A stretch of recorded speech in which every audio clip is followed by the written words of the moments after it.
All right, ladies and gentlemen, today we are going to be talking about characters in a story. Previously, we've talked about other elements of a story. We talked about the plot, we talked about the setting, and what we're going to be looking at today is characters.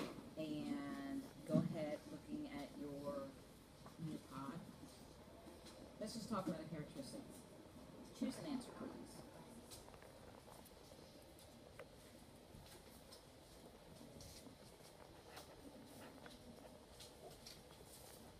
All right, Isabella's going to do the answer. Here we go. All right, wow. So we have our answers coming in, and Bryson has picked two. Okay, and Bryson and Isabella both think that honesty is important in a person, and Anastasia, Bryson, and Kivante think that being funny is an important characteristic, but no one chose pretty. Why? Never judge a book by its cover. Never try. You're Because right. they could be nice looking on the outside, but in the inside they could be mean. Okay. Before we slide to the next one, how do we figure out whether or not we want to be friends with someone? If you don't know someone, how are some ways that we would know that we want to be their friend? By their actions.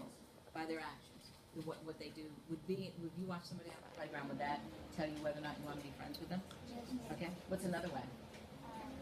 Their personality. Their personality. Wouldn't that kind of be like their actions?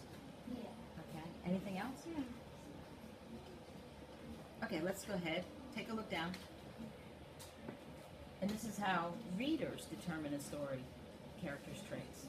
Just like you would do if somebody new came into the classroom. We see what Kivante says here, if we look at the third one, what the character does, what a person does. That's important.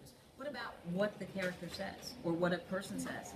The way somebody speaks to somebody else, would that be important to you? Okay. What about how they say things? Because sometimes we can say things one way and it means something, or we can say something, the exact same words in another way and it means something completely different. And what about, look at that last one, how other people react to that character. Have you ever seen somebody maybe come in a room or something and other people get all excited about seeing that person? And you might not know that person, but if everybody else is excited about seeing that person, what can you predict about that person? That they're good friends. Maybe they're good friends, that they're what? That they're nice? That they're their best friend, or like the number one person that they can rely on. Okay, maybe somebody they can rely on, but they're definitely happy to see them. And when you're happy to see people that you like, right? What if somebody says something and you see somebody sitting next to them go like this, and they roll their eyes? You can tell that they're probably not going to be a good friend. Okay. Because they're kind of mean, and they're not saying out loud, but in a way they're saying they don't like that person. Okay. We have a little passage here from a story called The Shoeshine Girl. So I want you to go ahead and read it, and we have a question at the bottom that we're going to go ahead and discuss. It'll take you just a second to read it.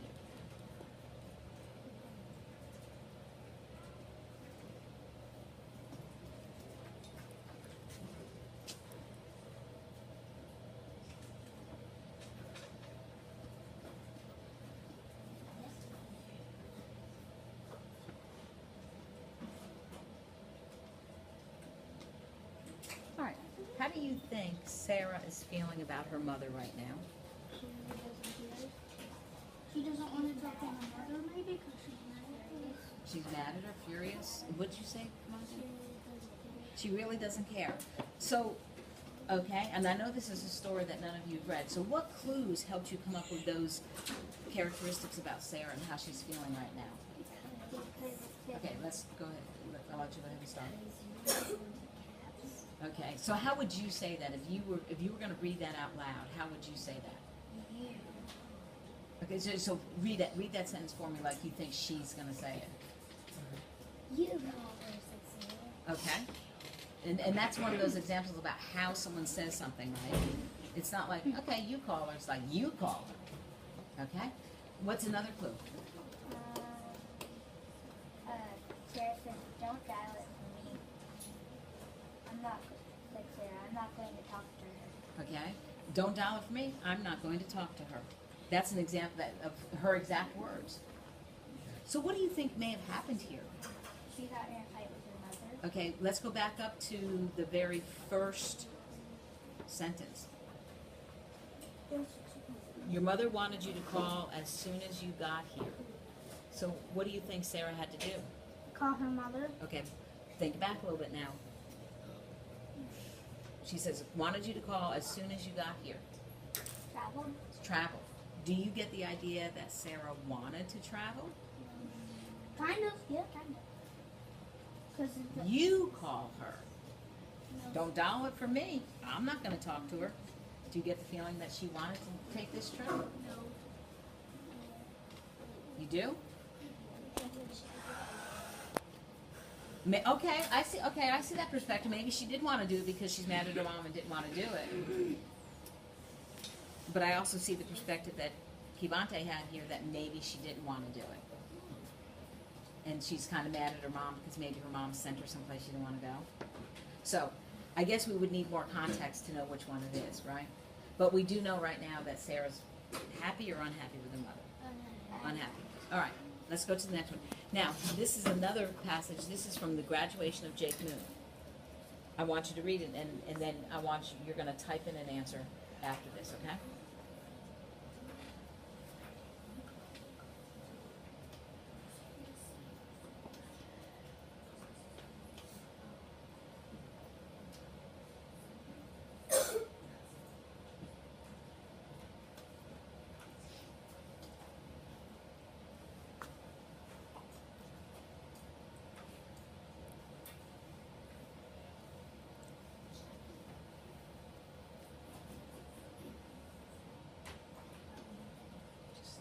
Just kind of look up at me so I know when you're done, and I'll take the slide.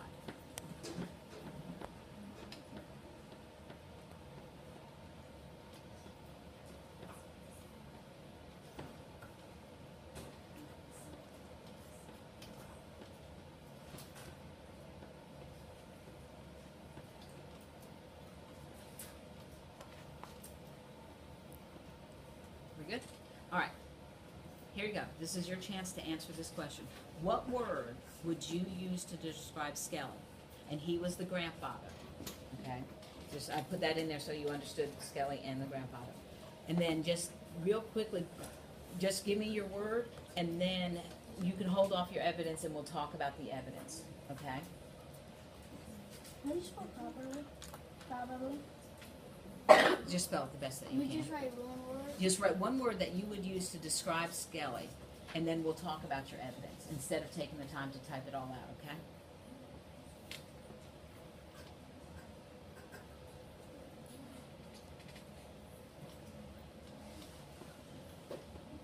I got two.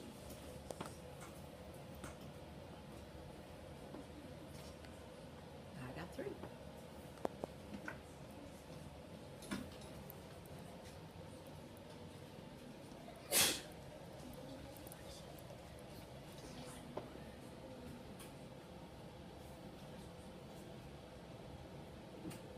Are you done? Come on, all we need is one word.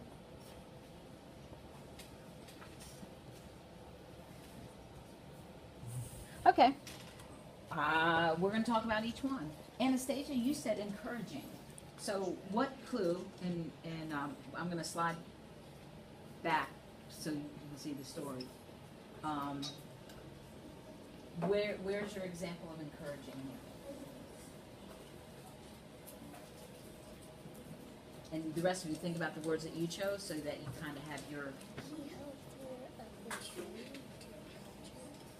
Okay, he helped Jake up the tree. Are there any words that he said that might have been encouraging words?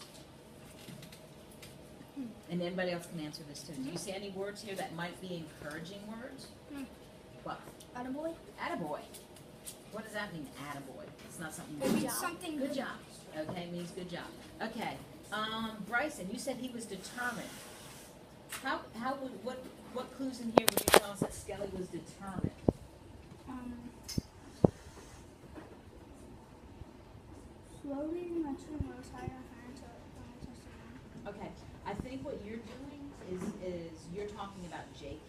and Jake was determined. He didn't give up, did he? He tried.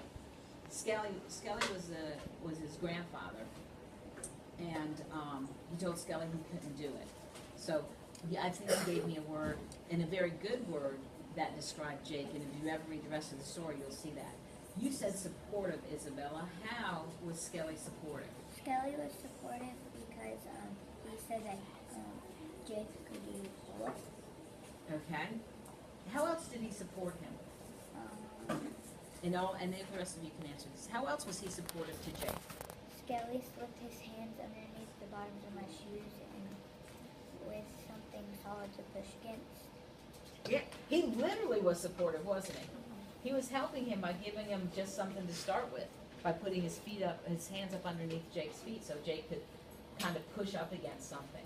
So he was literally supporting him to help him do that. All right, Kivante, your word was kind. What evidence do we have here to show kind? Because his grandfather wanted him to do pull-ups because he didn't have enough time to.